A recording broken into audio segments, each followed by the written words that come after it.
Islam Makhachev, Arman Tsarukyan, c'est la revanche que l'on veut voir en 2025 et ça sent bon pour le mois de janvier. Los Angeles dans la nouvelle salle des LA Clippers, la deuxième équipe de basket de Los Angeles qui sera toujours les Lakers mais qui ont en tout cas une superbe belle arène qui vient d'ouvrir pour les débuts de saison et on pourrait avoir le vrai choc chez les Lightweight, nouvelle défense de ceinture pour Islam Makhachev face à un combat qui avait été très très dur pour lui et face à la seule personne, selon moi, on va voir, peut-être qu'il y aura des points de divergence avec Rust, qui dans la catégorie peut le regarder droit dans les yeux en termes de grappling. Donc c'est parti, générique. Soit. As-tu entendu la foule? Gladiator 2. Hypé par ce combat-là, même si c'est vrai que je pense que ça n'affolera pas les pay-per-view. Ouais, en vrai, hypé. Hypé parce que, pour le coup, c'est vrai que Arman Tsarukyan, il est sur un run là. C'est très sérieux. Il est donc, depuis sa décision perdue contre Gamrot, mais sur un combat qui est, si je me souviens bien, c'était ultra disputé, mais au point où, voilà, c'était quasiment kiff-kiff. Et depuis ce moment-là, il est sur 4 victoires d'affilée, les 2 dernières contre Charles Oliveira, Benil Dariush, et celle contre Dariush, c'était un énorme KO. Donc, enfin, ouais, straight right, plus grand pound. Mais en gros, il est tellement sur une lancée où on sait qu'il est en pleine confiance. On sait que c'est un de ceux qui a donné le plus de mal à, à Islam Makhachev parce qu'il y a eu le premier combat entre Volkanovski et Makhachev. Et pour moi, si on exclut la toute première défaite par KO à l'époque, hein, bien sûr, mais depuis que Islam est Islam, ben, il y a eu Volkanovski, il y a eu Arman, et les autres, on a l'impression, sont quand même assez loin derrière. Donc là, et en plus du coup, dans le domaine de la lutte et du grappling, le premier combat entre Arman et Islam, vraiment, on le conseille à chaque fois, mais même si vous kiffez pas et que vous n'êtes pas spécialiste de la lutte et du grappling, ce combat-là, ça va à 100 à l'heure pendant 3 rounds. Les deux se rendent coup pour coup en termes de technique. C'est le truc. Ça, c'est vraiment un des matchs de grappling en MMA de plus haut vol que vous puissiez voir. Et depuis ce moment-là, les deux se sont améliorés. Arman a montré que voilà, il commençait à poncer des mecs avec autorité. Oui, sportivement, je suis vraiment hypé et Arman est le vrai contender légitime de cette catégorie. Et en plus de ça, comme c'est vraiment quelqu'un qui est, il a pas peur du trash talk, il a peur de personne et il est vraiment, tu sens qu'il est en pleine confiance et en pleine bourre. Donc que ce soit hors du combat, dans ce que diront l'un et l'autre, que ce soit pendant le combat, que ce soit pour ce que ça veut dire et que le fait que Arman soit méritant, c'est bien, c'est vraiment cool parce que c'est le combat qui avait le plus de sens. Ça va être sympa sportivement. Voilà. Ouais, ça fait longtemps que du côté de l'UFC qu'on n'a pas le combat enfin, on va dire qu'il va vraiment donner du fil à retordre à Islam Makhachev et où vraiment t'as cette vraie collision entre les deux. En plus, c'est intéressant parce que du temps s'est passé vraiment et c'était l'époque où je me souviens où Arman, enfin, premier combat à l'UFC c'est ça, ensuite il enchaîne avec Ramos, enfin c'est terrifiant. Le mec vraiment, il a pas du tout eu de cadeau de bienvenue quoi. On lui a mis que des tueurs à gages pour son entrée dans l'organisation. Donc vraiment, moi je suis content qu'il y ait la revanche. En plus t'as en 5 rounds. Non, ça va vraiment être intéressant. Les deux ont fait des progrès depuis. Et puis, comme t'as dit, c'est pas comme si Herman, les défaites qu'il a eues, c'est hyper serré à chaque fois. Donc, et c'est des combats. Je veux dire, le combat Gamrot, là aussi, vous pouvez le regarder parce que le combat est vraiment magnifique. Parce que c'était du MMA total, si on peut le dire. Oui. Donc, oui, on peut le dire. Donc, donc non, franchement, moi, j'ai hâte que qu'on ait le choc. La vraie question que je me pose, c'est sur 5 rounds, est-ce qu'on peut avoir la même prestation d'Arman et est-ce que les deux derniers, tu vois, il y aura pas un petit dip comme il y avait pu avoir mine de rien dans le combat où c'est vrai que c'était il regardait Islam droit dans les yeux mais il a quand même perdu ce défi du grappling à la fin des fins parce que c'était pas en striking qu'il avait su faire la différence. Ouais, c'est vrai. Bah après, justement, c'est là où ça peut être intéressant, c'est que il peut y aller en 5 rounds et faire du MMA sur 5 rounds parce que maintenant, ben, il sait qu'il a suffisamment de puissance pour se faire respecter et plus si affinité par Islam. Parce que bon, c'est, il met maintenant des parpaings à Arman. Alors, il n'est pas connu pour ça, mais il met maintenant des parpaings suffisants pour que, sur un malentendu, il peut mettre KO n'importe qui dans sa division. Donc, c'est pour ça que ça va être intéressant, c'est que ouais, vraiment, je plus sois hein, les combats qu'il fait contre Gamrot, contre tout le monde, mais contre Gamrot, c'était tu te dis mais c'est pas possible. Enfin, ça va trop vite, même presque pour nous, pour comprendre le truc en tant que spectateur. Eux ils font ça à cette vitesse-là. Mais c'est pour ça, je ne sais pas jusqu'où ça peut aller et jusqu'où est-ce qu'Arman peut amener le challenge à Islam. Si ça se trouve, Islam va nous faire une dinguerie et il va ridiculiser Arman dans tous les domaines et faire un petit peu le truc de ah merde de Daniel Cormier, ah merde en fait il y a des niveaux et c'est juste que ils ont tous les deux progressé, mais c'est juste que bon bah Islam voilà il a pris un booster. On va voir, ça peut être l'inverse, ça peut être Arman qui surprend tout le monde, qui se transcende dans ce combat-là et qui fait vraiment une masterclass et qui arrive à dépasser peut-être Islam.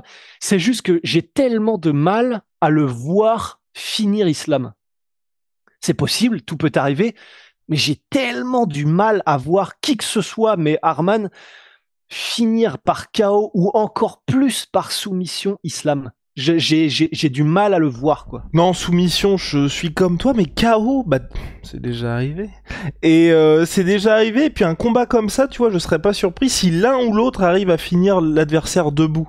Parce que c'est là où, à mon sens, il y aura peut-être un petit peu plus d'ouverture. Et puis voilà, pour une fois, et c'est pour ça que vraiment, j'ai envie de voir cette revanche, c'est que les deux ont pris confiance en leur striking, et les deux vont vivre ce qu'ils font subir à tous les mecs, et c'est pour ça qu'ils leur mettent 10 km d'avance, c'est qu'à chaque fois, tu te dis, merde, le gars peut littéralement tout me faire. Et eux ne vivent jamais ça, parce que forcément, les autres en face, la plupart du temps, c'est uniquement en striking qui vont vraiment être dangereux. Et donc vraiment, moi, j'ai envie de voir ce combat-là, parce qu'à mon avis, il y aura quelques petites ouvertures debout, et peut-être même, on en parle aussi assez régulièrement, qu'on aura un Colby Kamaru où ils vont peut-être se dire bon bah là c'est 5 rounds, on va éviter de se crever et puis on va peut-être uniquement faire parler notre striking dans ce choc.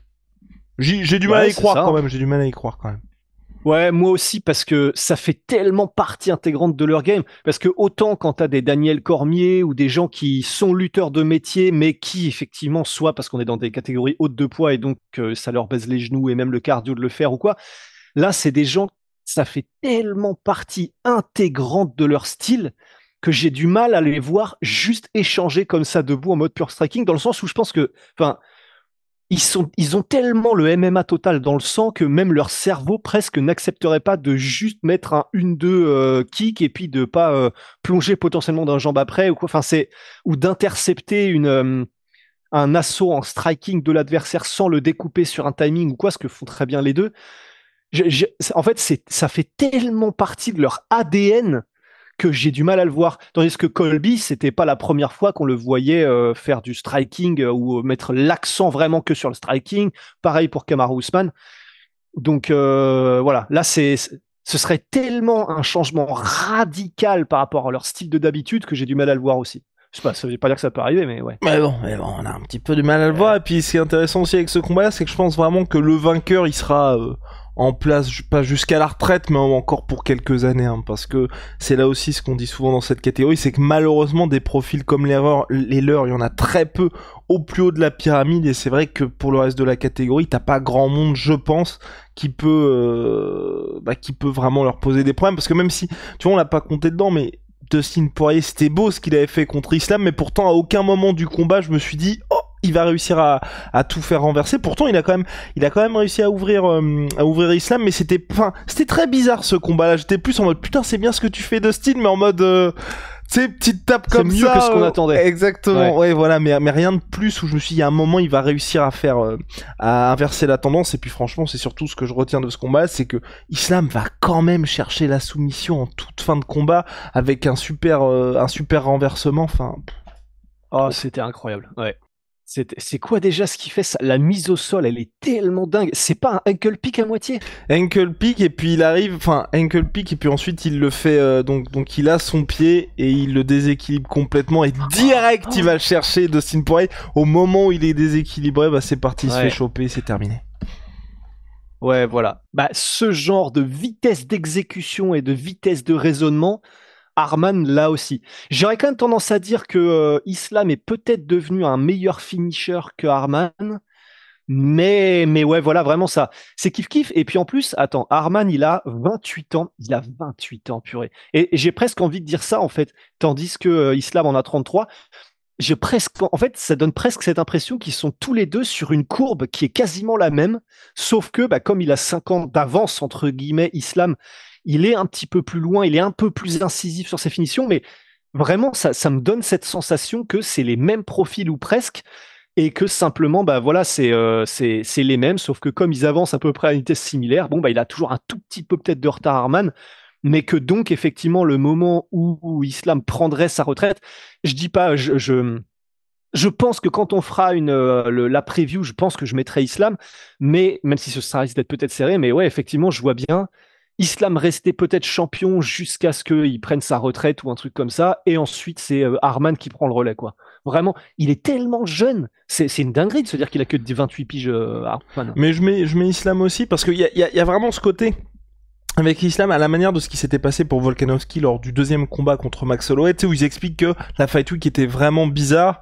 et j'ai envie de montrer lors du troisième combat, regardez ce qui se passe quand il n'y a pas tous ces trucs bizarres, et les mecs te disent juste ça, ensuite ils rentrent vraiment dans les détails, et ils te montrent en fait ce qui se passe quand ils sont à leur A-game. Et c'est vrai que c'est là où j'ai tendance à croire vraiment Islam Makhachev, parce que il avait dit que toute la Fight Week en Australie c'était particulier, enfin entre les horaires, les fans, enfin bref, ça s'était pas du tout passé comme prévu pour lui. Et c'est vrai que quand il y a eu la revanche, certes en short notice pour Volkanovski, il n'y a pas eu photo. Mais tu vois, et au regard de toutes ses performances récentes, c'est vrai que quand le mec est là et qu'il n'y a pas de problème, ou en tout cas qu'après il dit pas c'était compliqué, il roule vraiment sur tout le monde. Donc c'est pour ça que moi vraiment je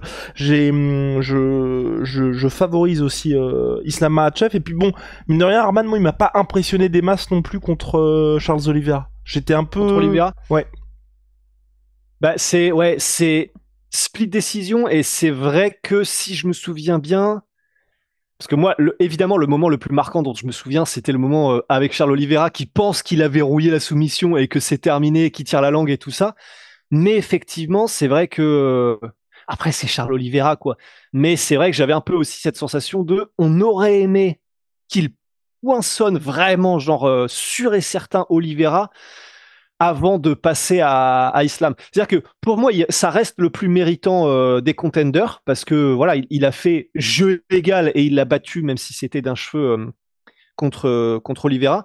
Mais c'est vrai que on aurait aimé qu'il fasse à Oliveira ce qu'il a fait à Dariush, c'est-à-dire tu te dis ah oui, d'accord. Là, on a un gars qui est inarrêtable. Là, on a un gars qui est parfaitement méritant et qui est un changer dont on sait qu'il va amener des questions, qui va poser des questions à Islam, et ça va être super intéressant. Et je pense que c'est pour ça peut-être que la hype ne sera pas au maximum. C'est que, voilà, il sort d'un combat où c'était pas le boulevard non plus, quoi. Et je pense que ça heurtera peut-être un petit peu la hype de ce fight. Un petit peu, mais en tout cas... Si Oliveira s'en mêle et en parle, tu vois. Ouais. Eh oui. Bah, à suivre en tout cas, mais ouais, j'espère que pour janvier 2025, on aura ça, et puis ça serait toujours bien qu'il y ait un peu de sang neuf dans cette catégorie. Lightweight.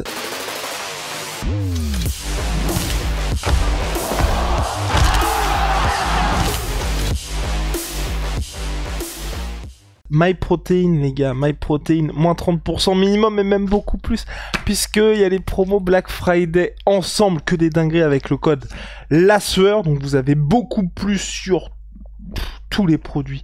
Globalement, ils font des fringues, des compléments alimentaires, My Sweet Pea, et puis Holy Moly, révolution dans les boissons énergisantes, thé glacé, boissons de réhydratation également.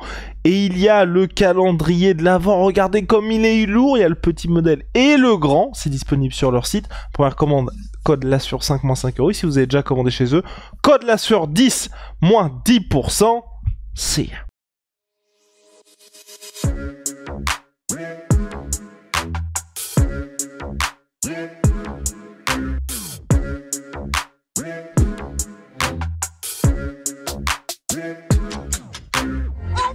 Come and play him!